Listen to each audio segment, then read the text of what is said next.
because great leaders have a view of the way things ought to be, but they get their hands dirty enough to come up with solutions for the messiness and the reality of the actual situation that they're living in today. Hi, my name's Devin. Today I own several multi-million-dollar companies. We started with $5,000 in a credit card. I don't know the easy way, I only know the hard way.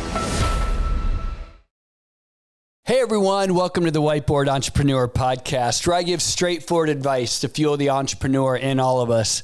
Today, I want to talk to you about how leaders do.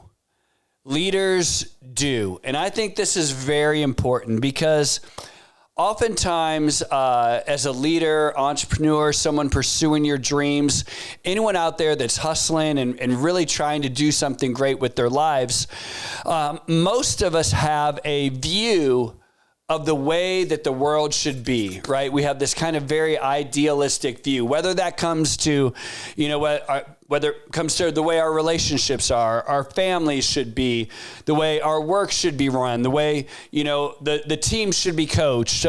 Whatever it is, I think we all have a very idealistic view of the way that we think things ought to be. I mean, you can see that in politics, right? Where there's so many people that all they do is this side stands up and talks about the way things ought to be, and this is the way it was when I was growing up, and this is the way America should be. And then you have this other side talking about, no, this is how America should be, and you people are evil, and basically they just have this very idealistic view of how they want the world to operate, to act, and to do, and to serve them.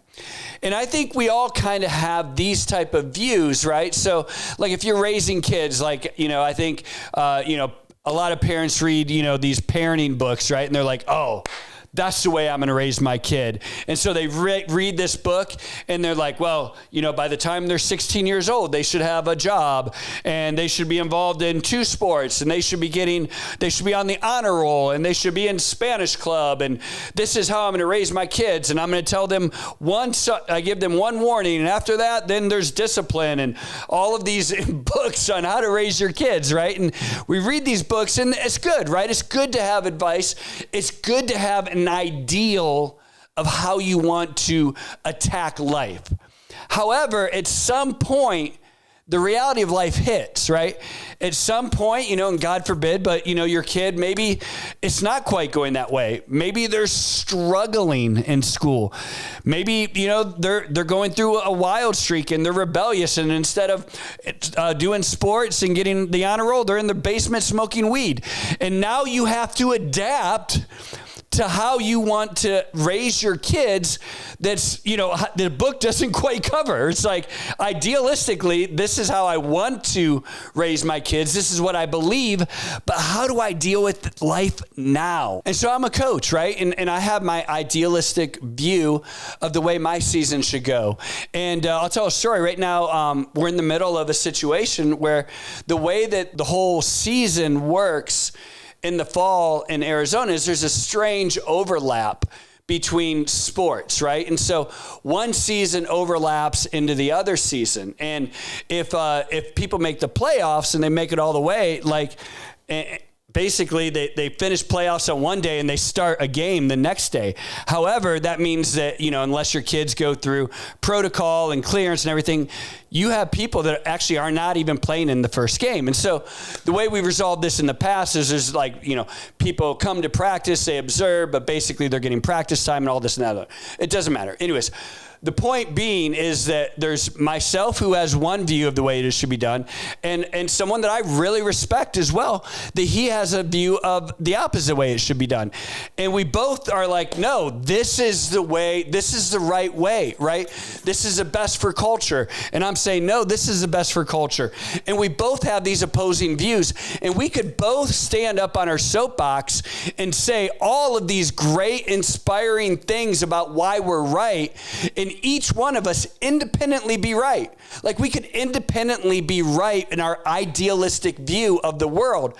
However, the reality of the situation is if we both stand up on the soapbox, nothing gets resolved. And this is so often what happens in life and in business. I see this all the time, right? Where like in my business, people are like, well, right now we're dealing with this situation. Like, well, as soon as we get this digital marketer, they're going to come in and they're going to solve all of our problems. And that's a good solution, right? Like that's a good solution. The problem is we've been looking for this person for 4 months. And so what are we supposed to do in the meantime? Just bleed out?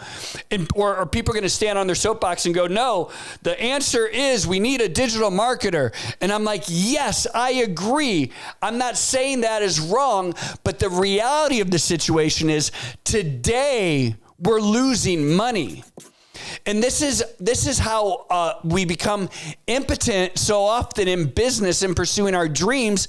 It's because we have these idealistic views, and if it doesn't fit our idealistic view, we don't do it, or we just we wait for things to be so perfect that it becomes it fits that view.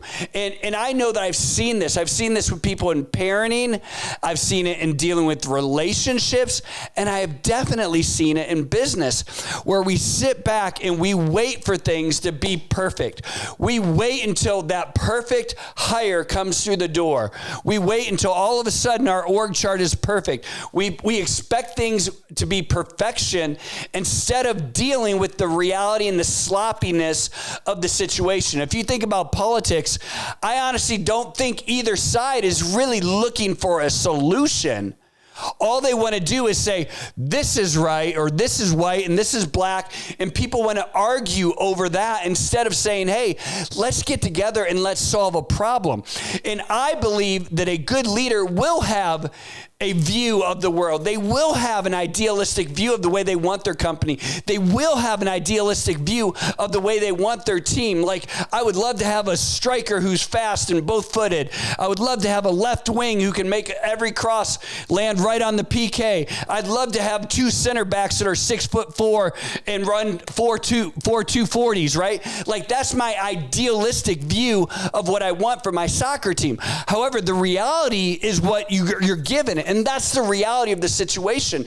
And so we live our lives waiting for perfection and demanding perfection instead of dealing what we have, because a good leader will have that real idealistic view, but a great leader will take that idealistic view and will get into the weeds and get their hands dirty and come up with solutions and problem solve. Because great leaders have a view of the way things ought to be, but they get their hands dirty enough to come up with solutions for the messiness and the reality of the actual situation that they're living in today. I'm Devin, and this is a Whiteboard Entrepreneur Podcast, and you have to take this lesson and go back and you have to apply it to your life, to your family, to your business, to your coaching, to whatever it is that you're leading, and realize that understanding that, hey, I would love my school board, as a school board member, I want my school board to act this way. However, the reality of the situation is this, and I'm going to be a leader that gets my hands dirty and comes up with solutions rather than standing on a soapbox. If you're a coach, if you're the leader of your business, whatever it is that you're the leader of, I'm not criticizing you for having a view of how you want things to be, but I'm encouraging you to jump into the weeds, get your hands dirty, and problem solve for the reality of the situation today. I'm Devin. This is a Whiteboard Entrepreneur Podcast. This one's going to help you.